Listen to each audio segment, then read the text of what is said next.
من هو أقوى رجل في العالم؟ ما في رجل أقوى في العالم. أقوى رجل في العالم ما تعرف؟ ما في أحد صرحوا فيه إنه أقوى رجل يعني. أنا أقول لك مين هو؟ أقوى رجال في العالم قبل في قريش كانوا أول واحد الوليد بن عتبة، وأخوه ابن شيبة، وحنظل بن أبي سفيان، وعمرو بن ود. وأقوى الرجال في المدينة كانوا الحارث الخيبري وأخوه مرحب.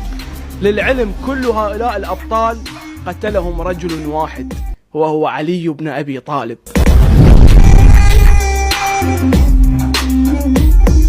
من هو أقوى رجل في العالم؟ ما في رجل أقوى في العالم. أقوى رجل في العالم ما تعرف؟ ما في أحد صرحوا فيه إنه أقوى رجل يعني. أنا أقول لك مين هو؟ أقوى رجال في العالم قبل في قريش كانوا أول واحد الوليد بن عتبة، وأخوه ابن شيبة،